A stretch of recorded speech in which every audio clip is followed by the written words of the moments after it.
नमस्कार, हिंदुस्तान समाज में आपका स्वागत है। मैं हूं आपके साथ दिव्या मिस्त्री। खबरों की ओर बढ़ते हैं।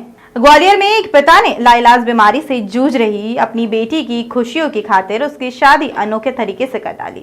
मोहना निवासी परिवार की 26 साल की बेटी को लाइलाज बीमारी ब्रेन नर्व डिसऑर्डर ने घेर लिया था। बेटी चलने फिरने में लाचार थी। आपको बता दें कि मोहना निवासी परिवार की 26 साल की बेटी को लाइलाज बीमारी ब्रेन नर्व डिसऑर्डर ने घेर लिया था। बेटी चलने फिरने में लाचार थी। 3 दिन पहले पिता ने बेटी को खुशी देने के लिए उसकी शादी करने का फैसला किया। रिश्तेदारों को फ़ोन करके बेटी की शादी में बुलाया। मेहमान आ गए। सबके मन में यही सवाल था कि आखिर दूल्हा कौन है। जब बारात आई तो लोग हैरान रह गए। दरअसल दूल्हे के रूप में कन्हैया जी आए थे। कान्हा जी दूल्हा बनकर आए। उनके साथ बारातियों ने जमकर डांस भी किया। शादी की सारी रस्में हुई, बेटी विदा हुई, लेकिन विदाई के बाद ही पिता के घर वापस आ गई और साथ में गोदी में अपने पति के रूप में भगवान कन्हैया को भी लेकर आई। बेटी की अनोखी शादी करने वाले पिता की खुशियों को ठिकाना नहीं था, लेकिन इन खुशियों में एक दर्द भी था। आसमान में आतिशबाजी, डीजे की थाप पर थिरकते लोग और ये नज़ारा किसी आम और ख़ास आदमी की शादी का नहीं है, बल्कि ये नज़ारा अनोखी शादी का है। जी हाँ, ये शादी भगवान की। भगवान कृष्ण 2 दिन पहले ग्वालियर की 26 साल की सोनल राठौर से शादी रचाने आए। लाइलाज बीमारी से जूझ रही सोनल बीते 26 बरस से बेड पर थी। परिवार के लोगों ने हर स्तर पर इसका इलाज कराया, लेकिन जब कोई फ़ायदा नहीं मिला तो बेटी की फिक्र भी है, उसका सामाजिक संस्कार की जिम्मेदारी भी है। लिहाजा पिता ने अपनी बेटी की डोर भगवान के हाथ सौंप दी। बेटी सोनल का रिश्ता भगवान कृष्ण से कर दिया। सोनल के पिता शिशुपाल राठौर का कहना है कि उन्होंने बेटी की शादी उसी धूमधाम से की जितनी और बेटियों की करेंगे। वहीं भाई बहन भी इस शादी से खुश थे। ग्वालियर जिले के मोहना के रहने वाले शिशुपाल राठौर व्यवसायी हैं। उनकी बेटी 26 साल से उनकी बेटी सोनल गंभीर बीमारी से जूझ रही है।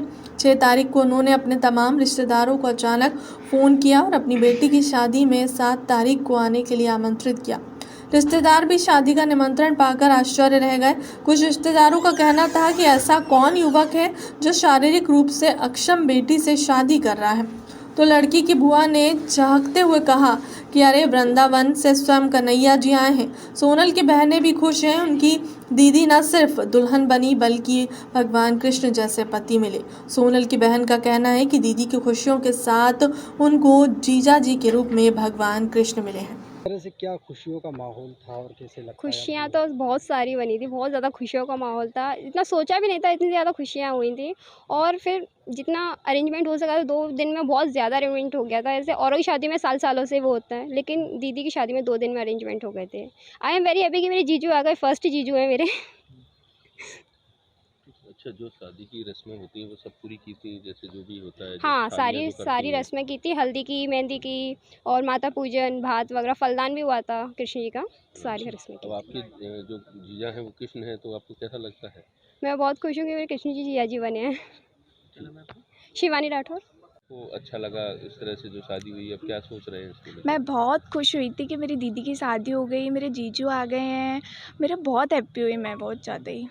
जब अस्वस्थ होने के चलते क्या कभी लगता था कि ये तस्वीर, ये खूबसूरत तस्वीर आप देख भी पाओगे? नहीं, कभी नहीं लगा। ये 2 दिन पहले ही हम लोगों ने फ़ैसला लिया था, कभी हम लोग को ये लगा नहीं कि शादी होगी। शादी किस तरह से एंजॉय की? क्या क्या था? बहुत एन्जॉय किया, सब किया, डांस वगैरह बहुत ज़्यादा ही एन्जॉयमेंट किया था। जितनी उम्मीद नहीं थी ना, उतना हैप्पी हुए थे हम लोग। क्या नाम है? मेरा जैसिका राठौर। है और क्या इसको परेशानियां थी और किस तरह से क्या हालात बने और क्या? मेरी बेटी की 26 साल की उम्र है। 5 साल तक बहुत अच्छे से चलती फिरती थी सामने और उसके बाद जो है 2001 से बीमार हुई। उस बीमारी के बाद में क्या है, जो 2019 तक तो थोड़ी शरीर इसका कपता था। 2019 से बेड रेस्ट हो गई। 26 साल उम्र हो गई है।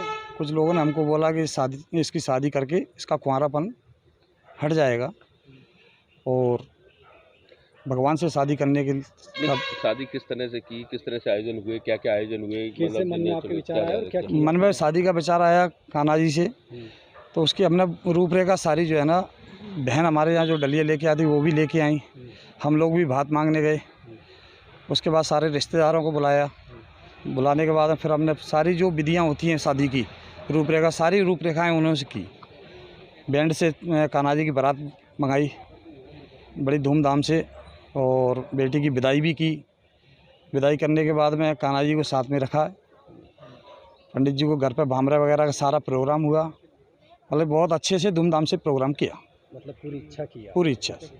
कितने खुश हैं आज इस आयोजन के बाद? खुश तो साहब जो आप भगवान के भरोसे हमने जो है ना बेटी को छोड़ा है, अब वो उन्हीं के भरोसे है। उसकी बीमारी है, जो भी कुछ है वो ही देखेंगे। अच्छा, आपके परिवार में ये पहले भी किसी को हुई है? नहीं, हमारे परिवार है, हमारी याद में तो नहीं है। बेटा जैसा आप बता रहे थे, बेटा इससे पहले था, वो 7 साल का होकर ख़त्म हो गया था। उसके दूसरे दिन ही ये बीमार हो गई थी। जब से इसको वही बीमारी इसको जो है जेनेटिक। कि बातचीत करती नहीं है, क्या नहीं करती? क्या बातचीत तो करती है लेकिन शरीर उसका बिल्कुल रह गया उसका। ठीक है। बहन की और एक भाई की जो उम्मीदें रहती है, क्या क्या कितना क्या रहा पूरी रस्म, कैसे क्या रही? शादी बहुत अच्छी तरीके से हुई। एक्चुअली मैं भी विश्वास नहीं मान रहा था कि इतना बड़ा प्रोग्राम हो जाएगा। और सारी रस्में हुई, मेहंदी, हल्दी, माता पूजन और धान बुवाई जो होती है वो मैंने की, और डीजे से बारात लेके आना, सब जो पूर्ण रूप से जैसे कि शादी होती है पूरी तरह से वो हमने की। और काफ़ी खुशी है, काफ़ी विश्वास है हमारे बाके बिहारी जी पे, कान्हा जी पे, कि हमारी बहन बहुत जल्द ठीक भी होगी। अच्छा, ये बताइए, भाई का दायित्व होता है बहन की रक्षा करने का। अब जो जिस तरह से अभी जीवन जी रही हैं जी, तो इसके बाद, शादी के बाद भी आपने संकल्प लिया होगा कि आप जीवन भर उसका सेवा करेंगे। किस तरह का संकल्प लिया है, क्या लिया है? बिल्कुल संकल्प लिया है कि हम जीवन भर उसकी रक्षा करेंगे। और आज तक करते भी आ रहे हैं, और काफ़ी सारी चीज़ें पूर्ण रूप से ठीक है। मेरा नाम गुलशन राठौर।